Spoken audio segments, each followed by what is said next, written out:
안녕하세요. 또 새로운 단원으로 바뀌었습니다. 8단원 생태계와 환경. 학습지는 54번 학습지인데요. 요 단원 설명하기 전에 저작권법 간단하게 좀 얘기하겠습니다. 저작권법 제25조 2항에 따라 학교 수업을 위한 저작물은 본 홈페이지에서만 이용 가능하며 이외의 공간에서 저작물을 공유, 게시하는 행위는 저작권법 위반에 해당되기 때문에 여러분들이 법적으로 문제가 될 수 있다는 내용 꼭 기억하시기 바랍니다. 8단원 생태계와 환경은요, 거의 초등학교 때부터 배운 내용이라 학생들이 많이 어려워하지는 않습니다. 근데 앞부분에는 좀 초등학교적인 내용이지만 그 다음부터는 한 단계 한 단계 조금 더 발전하는 내용으로 보시면 돼요. 생태계와 환경 단원은 동그라미 1, 2, 3 소단원으로 3개로 구성되어 있어요. 지금 우리가 살고 있는 곳이 과거 지구 탄생부터 즉 46억 년 전부터 여러 가지 생물들이 진화를 거쳐서 현재 여기에 오게 됐잖아요. 그래서 지금 살고 있는 이 지구의 환경과 그 속에 있는 생물들이 어떠한 영향을 서로 끼치고 있는지, 그래서 균형을 잡아가고 있는지에 관련된 기본적인 내용을 배워요. 그리고 소단원 두 번째에서는 생태계의 평형이 깨져버렸다는 겁니다. 왜 깨졌느냐? 인간 때문에 생태계가 깨졌거든요. 그럼 인간의 활동으로 인해서 지구가 어떤 변화가 있는지 대표적으로 배우는 게 지구온난화에 대해서 배워요. 지구온난화 때문에 다시 인간이 피해를 입고 있다는 내용은 뉴스, TV 이런 데서 계속 보게 되는 걸로 알고 있을 겁니다. 자, 그러면 소단원 세 번째는 뭘 배우느냐? 이렇게 인간 때문에 파괴된 지구를 다시 살리려면 인간은 어떤 노력을 해야 될까? 그거에 관련된 부분이에요. 그러니까 함부로 남용하지 말고 잘 써야 되는데, 그러려면 어떠한 에너지가 어떻게 쓰이고, 그래서 우리가 더 효율적으로 쓸 수 있는 방안이 무엇인지 배우게 되는 거예요. 그리고 나서 9단원은 그래서 인간이 사용하고 있는 에너지의 종류가 이거야. 그런데 이 에너지는 고갈된대. 그래서 우리가 앞으로 새롭게 사용할 수 있는 천연적인 자원, 신재생 에너지는 뭐가 있을까? 이게 배우는 게 9단원이에요. 그러니까 7단원, 8단원, 9단원이 좀 연결되죠. 지구 탄생부터 생명체가 생겼는데 인간의 등장으로 파괴가 되고, 그래서 우리가 해야 될 노력은 무엇인가? 굉장히 도덕적인 문제이면서 앞으로 인간이 더 많이 고민해야 될 과제, 특히나 우리나라가 환경 부분에 대해서 너무 지금 중요시 여기지 않는 문제, 이 부분도 같이 해봤으면 좋겠습니다. 여러분들 중에 나중에 동네 이장이나 아니면은 시장, 아니면 도지사도 나올 수 있잖아요. 그때 우리 동네에 이런 문제가 있으면 어떻게 해결할지 리더로서 한 번은 알아야 되는 부분이라고 좀 생각을 합니다. 그래서 혹시 동네에서 내가 한번 이 동네에서 뭘 좀 해봤으면 좋겠다. 정치적으로, 사회적으로 내가 이런 영향력은 우리 동네에서 할 수 있는데 라고 생각하는 친구들은 요 부분도 더 자세히 봐뒀으면 좋겠어요. 사회 문제, 경제 문제, 정치 문제를 많이 봐도 알겠지만은 지금 제주 같은 경우에는 천연 환경, 그러니까 육지에 있는 사람들이 가장 쉴 수 있고 가장 깨끗한 곳이고 그런 곳으로 더 제주가 각광받고 있어요. 그래서 이 환경적인 부분도 좀 기본적으로 알고 있어야지만 더 도움이 된다고 생각해 주시면 됩니다. 자, 우선 첫 번째, 생태계는 도대체 즉 지구를 구성하고 있는 여러 가지 생명체와 환경은 어떻게 되어 있는데 라고 해서 첫 번째 보시면 생각열기 활동지라고 해서 생태계가 어떻게 구성되어 있을까, 여기에 관련된 내용이에요. 학교에서 만났으면은 직접 모든 별로 같이 논의하고 했을 텐데 그게 안 되는 상황이니까 저랑 지금 같이 해봅시다. 우선 자세히 보시면요, 생태계는 어떻게 구성되어 있을까라고 해놓고 밑에 비생물적 환경 요인, 생물적 요인을 찾아보세요 라고 돼 있어요. 생태계는 비생물적 요인이랑 생물적 요인으로 나눠져 있나 봐. 그런데 생물적 요인은 세 집단으로 구분된다 라고 하면서 그 세 집단이 뭔데? 라고 되어 있는 거예요. 하나는 생물적인 거, 또 하나는 환경적인 거, 이렇게 되는 거죠. 네, 다시 한번 구분할게요. 생태계는 환경적인 부분이랑 생물적인 부분으로 나눠지고 생물적인 부분은 세 개로 나눠진대 라는 뜻이에요. 그럼 여기 그림 보면서 환경적인 부분 한번 찾아보세요. 환경. 우리가 살고 있는 환경.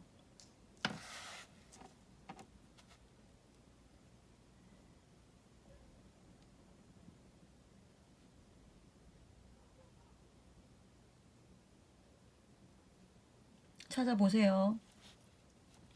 그림에서 찾을 수 있는 거는 4개입니다. 4개.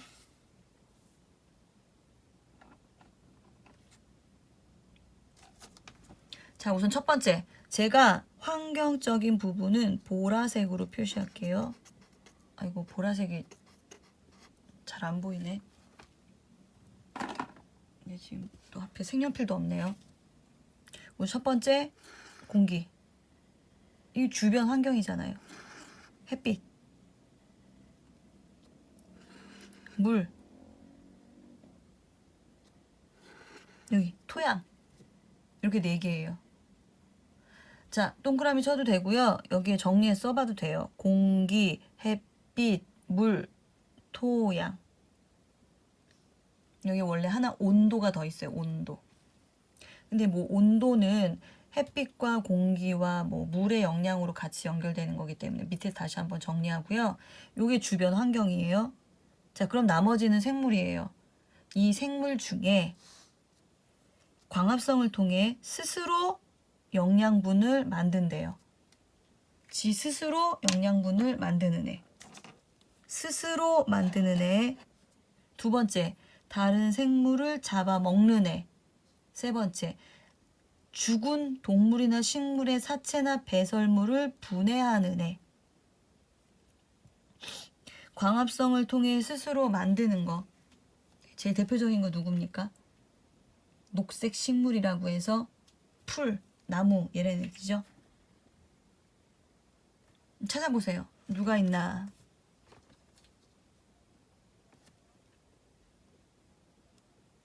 네. 버드나무. 여기 위에는 지금 써있는 애는 이거밖에 없어요. 여기 초록도 다 지금 광합성을 통해 스스로 만드는 식물이긴 한데 여기선 지금 요거 한글 써있는 건 이거밖에 없어요. 그 다음 어디로 눈을 돌리느냐? 이쪽으로 눈을 돌리셔야 돼요. 검정말. 식물성 플랑크톤.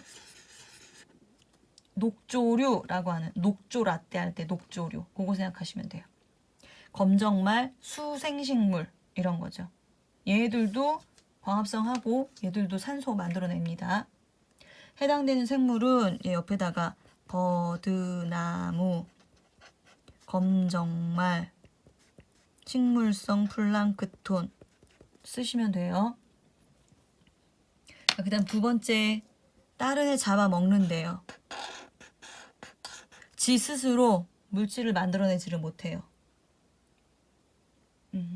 독수리, 다른 애 잡아먹어요. 나비, 얘도 다른 애 잡아먹고요. 선생님 얘는 동물 잡아먹는 거 아닌데요. 네, 식물에 있는 거 잡아먹잖아요. 그래서 동물이든 식물이든 잡아먹는다고 생각하시면 돼요. 가재, 개구리, 토끼. 토끼 풀 잡아먹습니다. 풀 뜯어먹는다고 하는데 제가 잡아먹는다고 표현하니까 이상하겠지만 하여간 다른 생물을 먹는 거잖아요. 독수리, 나비, 가재, 개구리, 토끼. 자, 마지막. 다른 사체나 배설물을 분해. 굉장히 중요한 역할이에요. 얘가 다 잘게 분해해줘서 다시 뭐 땅속으로 스며들거나 물속으로 스며들게 되고 이걸 다시 식물이 뿌리를 통해서 흡수하게 되고 그 양분을 또 다시 다른 애가 잡아먹고 돌고 도는 관계. 얘가 없다면은 아마 이 지구상의 물질들도 제대로 돌아가지 않을 겁니다.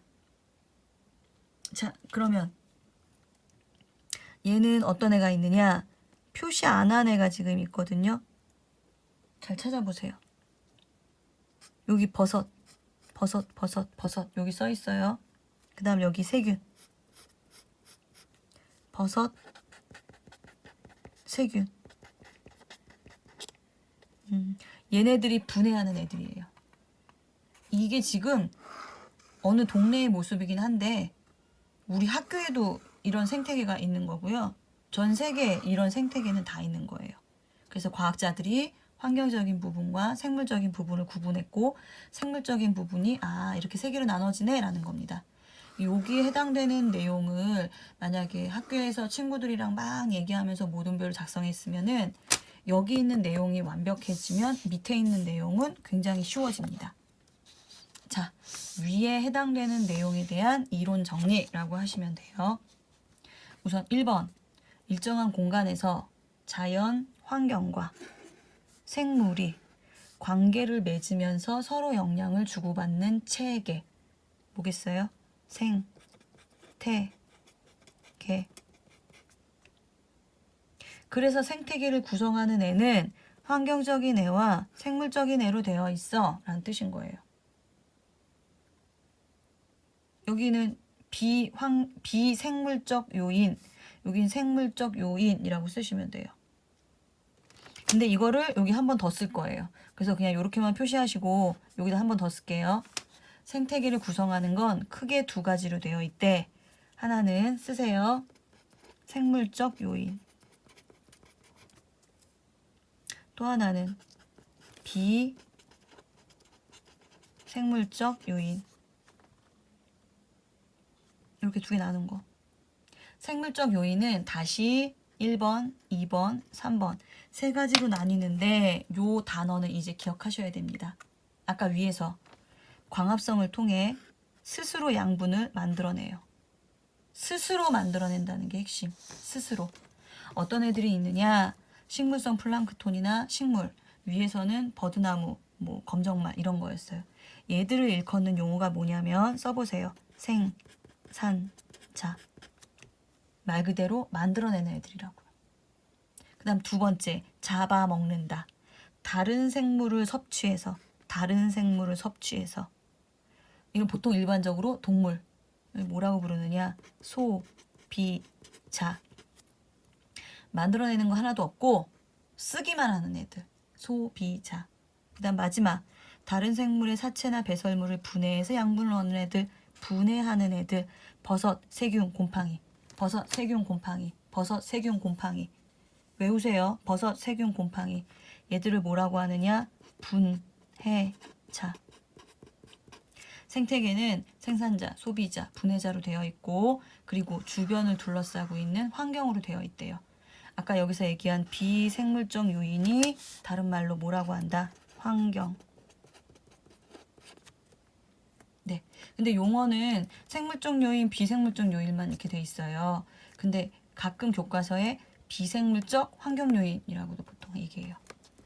그럼 비생물적 환경 요인은 뭐가 있는데, 네, 아까 했던 거.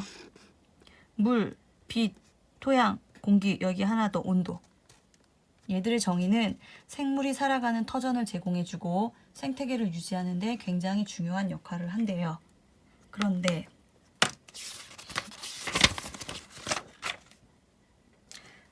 잠깐만 요걸 보시면 네, 생태계 라고 합시다. 이 안에 생물적인 애들이 있어요. 그 안에 생산자, 소비자, 분해자. 그 다음 주변에 누가 있는 거예요? 환경이 있는 거죠. 얘 따로 사는 게 아니라 얘네 셋도 서로 영향을 끼치고요. 생물들도 환경에 영향을 끼쳐요. 무슨 소리냐? 서로 주거니 받거니 하는 관계가 되는 거거든요. 그게 아까 여기 서로 영향을 주고받는 체계 이렇게 돼 있는 거예요. 그러면서 얘들끼리도 얘하고 얘들끼리도 얘도 서로 다 영향을 주고받는 관계가 되는 거죠. 이때 생물하고 환경하고 서로 영향을 주고받는 관계를 여기 밑에 가로 3번에다가 적어 놓은 거예요. 그 다음 지금 좀 전에 선생님이 이렇게 그림 그려가면서 설명했던 내용이 바로 여기다 쓰는 겁니다. 생태계를 구성하는 생물적 요인과 비생물적 요인은 서로 영향을 주고받는다. 계속 똑같은 얘기가 반복 이렇게 되는 거예요. 그럼 어떻게 주고받는데 환경과 생물의 관계, 요거 얘와 얘가 어떤 관계가 있는데 교과서 258페이지에 나와 있는 내용인데요. 잠깐 보시면 동그라미 1, 2, 3, 4, 5 되어 있어요. 그러면 생물은 여기서 네, 말 그대로 생산자, 소비자, 분해자겠죠. 소나무, 여우, 식물, 그 다음 사람들, 수국 이런 애들이 산성이겠죠. 생물이겠죠. 요런 애들이 생물이에요. 생물. 그러면 얘네들이 누구의 영향을 받는다고요? 환경의 영향을. 근데 환경은 누구를 얘기했어요? 비생물적 요인. 얘 얘기하는 거예요. 그럼 무슨 뜻이냐? 동그라미 1, 2, 3, 4, 5에 들어갈 단어가 여기에 있는 요 5개의 용어란 뜻인 거예요. 다시 생태계 전체는 서로 간에 영향을 끼치며 살고 있대. 그런데 얘하고 서로 영향을 주고받는 관계를 얘를 통해서 한번 정리를 해보고 싶어. 근데 봤더니 여기는 다 생물이에요. 근데 생물과 환경의 상호작용이잖아. 여기 들어갈 내용은 다 환경. 근데 환경 요인은 몇 개가 있어요? 5개. 그 중에서 물은 이미 또 써 있어요. 그럼 이거 물 빼고 나머지 4개가 여기 들어갈 단어란 뜻인 거죠. 한번 맞춰보세요. 제가 한 30초 드릴게요. 지금 제가 타이머는 없지만 이거 지금 촬영하면서 시간 카운트 되는 게 있어서 그래서 30초 후에 다시 한번 정답 맞추겠습니다.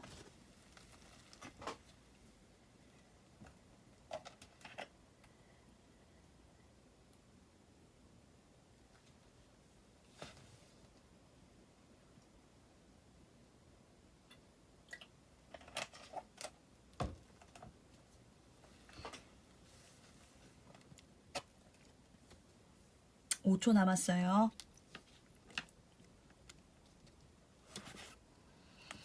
자, 봅시다. 첫 번째. 답이 있죠, 답이. 여기 있죠, 답이. 소나무는 이 침엽수들은요. 빛의 양이 굉장히 많이 필요해요. 넓은 잎을 갖고 있지 않다 보니까. 그래서 햇빛을 엄청나게 많이 받아야 되기 때문에 다른 식물들한테 가려지면 안 돼요. 그래서 키가 굉장히 커야 됩니다. 빛을 많이 받아야 되는 게 소나무예요. 근데 소나무는 밑에 있는데 다른 나무들이 더 이렇게 빛을 가지고 가면은 얘들은 다 죽어요. 그래서 얘들보다 더 크게 자라야 되는 거예요. 이렇게 산에 등산하다 보면은 소나무가 제일 높이 올라가 있는 거 확인될 거예요. 자, 그럼 봅시다. 소나무, 생물은 환경. 어떤 환경? 빛. 네, 그래서 여기 밑에다가 빛이라고 써도 되고요. 또는 빛의 세기라고 써도 돼요. 강한 빛이 필요하다 이런 의미겠죠. 자, 그 다음 2번째. 사막여우는 북극여우보다 귀와 같은 말단이 길다. 사막여우 보면은 귀가 굉장히 이렇게 뾰족뾰족하게 되어 있잖아요. 근데 북극여우 귀 보셨어요? 이렇게 둥글둥글하고요. 북극여우 사진이랑 북극곰 사진이랑 갖다 놓으면은 2개가 구별 안 될 정도예요. 그럼 얘는 왜 이렇게 끝에가 뾰족뾰족하게 굉장히 커요. 또 귀도. 왜냐? 더워서 열을 빨리빨리 발산해야 되니까. 북극여우는 거의 북극곰처럼 생겼어요. 왜? 너무 추우니까 열을 빼앗기면 안 되니까. 그래서 여기에 해당되는 게 덥다, 춥다 해당되는 온도. 3번째, 물에 적응해서 살기 위해서 수생식물은 물속에 약간 둥둥둥둥 떠 있어야 되잖아요. 안에 보니까 줄기에 구멍이 뻥뻥뻥 뚫려 있는 통기성, 기체가 통과할 수 있는 성질을 갖고 있고요. 그 다음 네 번째, 고산지대, 높은 산의 사람들은 적혈구 숫자가 많대요.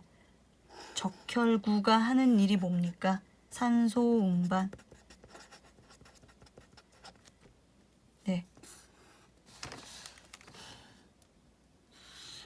기체는 중력에 셀수록 중력에 가까울수록 더 많이 존재하거든요.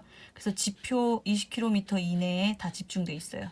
여기는 공기가 희박해요. 근데 여기 살고 있는 사람들은 주변에 기체가 없으니 어떻게든 숨을 쉬기 위해서 기체를 더 많이 잘 챙겨와야 되는 거거든요. 그러려면 이쪽에 사는 사람들은 적혈구수 100개만 가지고도 숨을 쉴 수 있지만 이쪽에는 공기가 워낙에 적으니까 적혈구 숫자를 한 200개는 돼야지 100개 정도의 산소를 더 챙길 수 있다. 이런 뜻인 거예요. 즉 여기는 기체하고 관련되니까 공기. 그래서 남아프리카 공화국에서 월드컵이 열렸을 때 우리나라 선수들은 맨날 여기서 훈련하던 사람들이잖아요. 그런데 남아프리카 공화국의 축구장들이 다 여기 고산지대에 있었어요. 여기서 조금만 뛰면은 우리나라 선수들이 굉장히 힘들어했습니다. 그 이유가 굉장히 많이 뛰니까 체력 소모는 있고 그래서 혈액 속에 빨리 산소는 운반해줘야 되는데 주변에 산소가 별로 없는 거죠. 나는 빨리 숨을 쉬어야 되는데 그러다 보니 체력적으로 소모가 굉장히 많았던 그런 월드컵이었습니다. 자, 그 다음 마지막 5번 토양의 성분. 네, 토양의 비료 아니면은 뭐 질소 성분 이거에 따라서 수국의 꽃이 색깔이 달라집니다. 그래서 얘는 토양하고 관련돼요. 그래서 어느 동네 가면 수국꽃이 파란색이 많고 어느 동네 가면은 흰색이 많고 이렇잖아요. 이게 바로 그 동네에 있는 땅에 어떤 성분이 있느냐, 얘가 뿌리를 쭉 뻗어서 토양에 어떤 성분을 흡수했냐에 따라서 수국꽃이 달라집니다. 자, 옆에 나와 있는 건 뭐냐면요. 얘는 땅 때문에 식물이, 즉 환경 때문에 생물이 변한 거잖아요. 얘는 생물 때문에 환경이 변하는 걸 얘기하는 거예요. 지렁이가 땅속을 지나가요. 그러면 지렁이가 지나간 자리는 구멍이 뚫리는 거죠. 동굴처럼. 그래서 위에 있는 곳하고 아래에 있는 땅속하고 공기가 원활하게 통할 수 있게 되는, 그래서 지렁이가 있는 흙이 굉장히 건강하고 좋은 흙이라고 하잖아요. 왜냐? 지렁이가 다니면서 그 사이사이 공간에 산소 공급을 많이 해주니까 되게 건강한 흙이다 라고 얘기를 해주는 거예요. 그래서 얘는 거꾸로 생물이 환경한테 영향을 주는 경우, 얘는 환경이 생물한테 영향을 주는 경우, 하여간에 생물과 환경이 서로서로 상호작용을 하네 라는 내용이에요. 크게 어려운 건 없을 겁니다.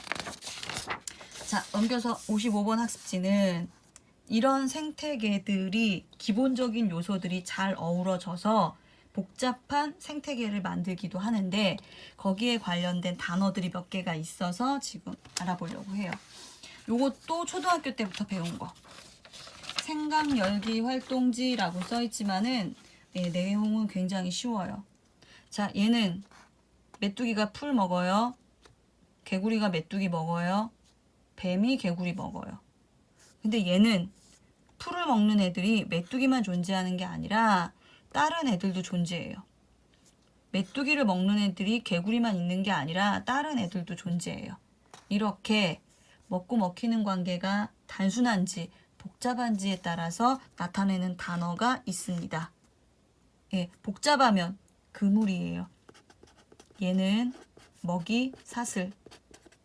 이렇게만 연결된 거. 얘는 먹이, 그물. 복잡하게 되어 있는 거. 자, 여기 써보면 먹이, 사슬이 복잡하게 얽혀서 먹이, 그물을 형성한다. 먹이, 그물이 땡땡 할수록 생태계가 안정적으로 유지된다. 자, 만약 그 해에 그 풀을 그 잡초가 많이 나는 약을 하도 많이 뿌린 거예요. 그 기존에 있던 풀까지 다 죽어버리게 되는. 그럼 이제 얘 먹을 게 없어져요. 먹을 게 없으면 메뚜기 죽어요. 메뚜기를 먹는 개구리는 먹을 게 없으니까 죽어요. 그럼 이 동네의 생태계는 그냥 깨져버려요. 그런데 이쪽을 보면 개구리는 메뚜기가 없어져도 여기 그림에서는 아니겠네. 뱀 볼게요. 뱀은 다른 애들이 없어져도, 즉 들쥐가 없어져도 토끼를 먹어도 돼요. 또는 개구리를 먹어도 돼요. 자, 그 다음 물론 풀이 없어지면은 뭐 다 없어지는 거지만 메뚜기가 하나가 없다고 해서 이 생태계가 깨지느냐, 그런 일 없어요. 그러니까 먹고 먹히는 관계가 복잡하면 복잡할수록 이 생태계는 한 번에 무너지지가 않지만, 이렇게 단순하게 되어 있는 애는 어느 하나가 잘못되면은 그 생태계 전체가 무너지게 될 수 있습니다. 즉 먹이 그물이 복잡하면 복잡할수록 안정된 생태계가 유지됩니다. 자, 이때 생태계가 굉장히 안정돼 있어, 잘 살고 있어 라는 거를 나타낸 단어가 있어요. 생태계를 구성하는 요소나 아까 얘기한 대로 생물적 요인과 비생물적 요인이 있잖아요. 그 다음 숫자, 양, 에너지 흐름이 안정적 상태를 유지하는 것을 뭐라고 하느냐 써보세요. 생태계 평형이라고 합니다. 자, 그 다음 생태계 평형은 써보세요. 복잡한 먹이 사슬에 의해서 유지됩니다. 선생님 그냥 먹이 그물이라고 써도 안 돼요. 맞아요. 그래도 돼요. 다른 교과서에 이렇게 써 있어서 제가 그렇게 쓰는 겁니다. 생태계 평형이 안정화되려면 얘가 복잡하게 먹고 먹히는 관계가 돼야 돼 라는 뜻인 거예요. 자, 그 다음 이렇게 요즘에는 그림으로 안 그리고 어떤 걸로 표현을 하느냐, 생태 피라미드라는 용어를 씁니다. 피라미드 하면은 이렇게 생긴 거잖아요. 이 왜 이렇게 쓰느냐, 밑에가 개수가 많고요, 위로 올라갈수록 개수가 적어요. 자, 이거를 저 위에다가 한번 표현을 해보면 보세요. 뱀 숫자하고 풀 숫자하고 한번 비교해 보라고요. 녹색 식물은 널려 있잖아요. 즉 생산자가 제일 많고요. 그 다음 저 제일 꼭대기 위에 있는 소비자가 굉장히 숫자가 적습니다. 그래서 요걸 이런 식으로 피라미드로 나타내요. 생산자, 1차 소비자, 2차 소비자, 3차 소비자. 요렇게 생긴 걸 뭐라고 부르느냐, 생태 피라미드라고 하는데, 얘의 관계에서 또 하나 알아둘 게 뭐가 있냐면, 개체수는 많은데 여기 있는 애를 먹어서 얘가 에너지로 활동을 해요. 그런데 얘는 여기서 먹은 것 중에 일부는 자기가 쓰고, 자기가 뭐 숨 쉬는데 쓰고 근육 운동하는 데도 쓰겠죠. 그리고 남는 거만큼을 개구리가 먹게 되는 상황이에요. 얘가 쓸 거만큼 쓰고 윗단계로 올라갑니다. 그거에 관련된 내용을 여기 밑에다 쓰는 겁니다. 에너지, 풀에 있던 에너지는, 메뚜기에 있던 에너지는 각 영양 단계에서 생명 활동에 쓰이던가 열 에너지로 방출되고, 이건 좀 호흡한다는 뜻이에요. 메뚜기가 좀 전에 풀한테 밥 먹었어요. 그래서 일단 지가 숨 쉬는데 쓰고 근육 운동하는데 쓰고 남는 것이 다음 단계로 전달. 그래서 윗단계로 갈수록 에너지는 점점 어떻게 되느냐, 줄어들게 됩니다.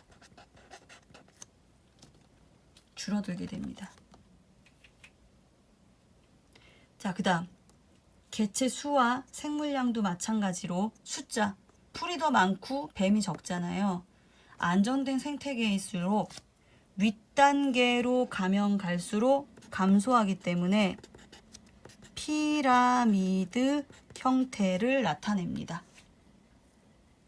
윗단계로 갈수록 숫자도 줄어드네, 에너지도 줄어드네, 요 관계 정도예요. 요 정도 수준만 기억하세요. 왜냐하면 여기에 관련된 부분은 생물 1, 즉 2학년 때 올라가서 그쪽에서나 조금 더 심도 있게 다룰까, 이게 전체적으로 생태계는 이렇게 구성되어 있구나 라는 거 정도만 알면 되고, 얘들이 잘 균형이 잡혀야겠네 라는 뜻으로 해석하면 됩니다.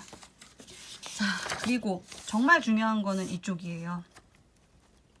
생태계가 평형을 계속 유지해요. 평형이 깨져도 다시 회복해요. 여기 보면 깨졌을 때 평형을 회복하는 과정이에요. 그래서 요거는 붙이기 써있죠. 예. 학교에 오면은 제가 스티커 3개 줄 거거든요. 그거 3개 가지고 각각의 단계가 어떻게 되는지 알아볼 거예요. 그럼 다시 생태계는 평형이 깨져도 다시 원래대로 회복할 수가 있습니다. 자, 그러면 왜 깨지느냐는 거죠. 생태계 평형이 깨지는 요인. 네, 첫 번째, 자연재해. 올해처럼 폭우, 홍수, 장마, 산사태 다 쓸어가잖아요. 남아있는 게 없을 정도로. 그 다음 또 하나는 뭐냐? 자연재해보다 더 무서운 게 바로 뭐예요? 인간의 활동. 인간의 활동. 무분별한 벌모, 나무 다 잘라버리고 뽑아가고, 경작지 개발, 산 다 밀어버리고 거기다 밭 만들거나 골프장 만들고, 수질 오염, 가축 사료 그냥 갖다 버리고, 산림 벌채, 도로 만들겠다고 나무 다, 아니면은 길 만들겠다고 산 하나 다 잘라버리는 이겁니다. 그래서 생태계 평형 파괴에 더 큰 영향을 미친다라고 써 있어요. 아니, 비 많이 오는 거 어쩔 수 없는데 문제는 인간이 이것보다 더 큰 피해를 입히고 있다는 거죠. 그 다음에 또 하나는 앞에서 한번 했어요. 외래 생물의 유입으로 인해서 토종 생물이 멸종될 위기에 처했어 라는 내용이죠. 그렇다면 평형이 안 깨지도록 어떠한 노력을 해야 될까? 멸종 위기 생물의 땡땡땡을 지정하고, 뭐라고 하는지 알죠? 천연기념물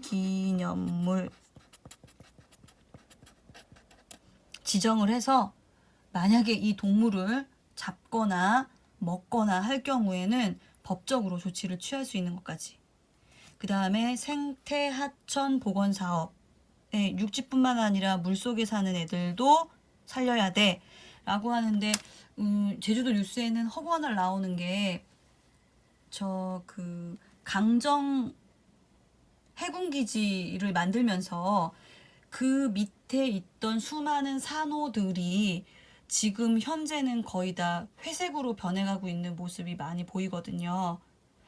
이제 그 다음에 그렇게 포구를 만들게 되면 해류, 바닷물의 흐름이 달라져요. 그래서 인근 다른 해수욕장까지도 영향을 끼치는데, 아마 그 대표적인 게 표선의 해수욕장 지금 모습도 바뀌고 있고, 중문에 있는 해수욕장 모습도 점점 바뀌고 있다고 하더라고요. 그러니까 원래는 그 정도 바다가 아니었는데 뭐 너무 많은 모래가 깎여 나간다던가, 아니면 모래가 없었는데 모래가 계속 쌓인다던가, 이런 일도 벌어지는 겁니다. 그러니까 해양 생물까지도 여러 가지 환경을 미친다라는 거. 자, 그 다음 도로 건설로 나뉜 서식지를 연결하는, 써보세요. 생태 통로. 예전에 에코 브릿지라고 해서 있는데요. 여기 제주는 없어요. 육지는 많아요. 이렇게 산 뚝 잘라서 도로 만든다고 했죠. 그러면 여기에 원래 살던 생물들이, 여기 고속도로가 뚫렸네, 일로 지나가다간 우리가 차에 칠 수 있으니 돌아가야지 라고 생각을 못해요. 얘들은 그냥 지나가다가 죽게 되는 일이 엄청 많은 거예요. 그래서 사람들이 육교처럼 여기에다가 생태 통로를 만들었어요. 이거 실패 많이 했어요. 왜? 시멘트 다리처럼 만들어 놨거든요. 여기에 누가 다람쥐, 뭐 토끼, 고라니, 얘네들이 어떻게 지나가겠어요? 그랬다가 시간이 지나면서 주변에 자연스럽게 풀들의 씨앗들이 여기 쌓이기 시작했고 여기서 풀이 생겨나고 나무가 생기니까 그제서야 동물들이 이동하는 걸 발견을 한 거예요. 그래서 그 다음부터 생태 통로는 어떻게 만들었느냐. 처음부터 무슨 사람이 다니는 다리처럼 안 만들고 자연 환경처럼 만들어서 얘들이 왔다 갔다 할 수 있는 걸로 만들었어요. 근데 아까도 얘기했지만 토끼가 여기 길 뚫렸네. 나는 이 육교 위로 올라가서 지나가야지. 이런 생각 못해요. 여전히 로드킬이라고 하죠. 길거리에서 죽게 되는 동물들은 계속 많아질 수밖에 없습니다. 더 다양한 아이디어가 나와야 되는데 현재는 이런 상태예요. 길을 안 만들면 좋은데 우리나라 차량이 점점 늘어가고 있는 이 단계에 교통을 원활하게 하기 위해서 즉 또 인간의 활동 때문에 도로는 계속 건설을 하게 되는 거죠. 자, 그 다음 땡땡 현상을 완화하기 위해 도심 빌딩의 옥상 정원과 숲 공원을 만든대요. 써보세요. 열섬. 섬. 네. 무인도, 제주도 한 섬. 근데 뜨거운 섬. 이게 무슨 소리냐면 서울이 이렇게 있으면요. 가운데 한강이 지나가요. 네. 그 다음에 이쪽에 광화문, 그 뒤에 청와대 이렇게 있는 거고요. 이쪽이 이제 강남이에요. 강남구. 실제 뉴스에서 오늘 낮 최고 기온 서울의 기온은 32도겠습니다. 라고 하잖아요. 그런데 강남에 그날 가서 온도계를 재면은 34도에서 35도 정도 나와요. 다른 동네보다 강남이 온도가 훨씬 더 높아요. 왜? 높은 빌딩 고층들이 많으면서 여기에 섬처럼 온도가 높은 이런 지역이 펼쳐지고요. 차량 소통도 많고 에어컨 실외기도 많고 아스팔트에서 나오는 열도 엄청나게 많다 보니 여기가 다른 데하고 다르게 섬처럼 엄청나게 뜨거워 라고 해서 열섬 현상이에요. 그러다 보니까 빌딩이 너무 많어. 숲이 없어.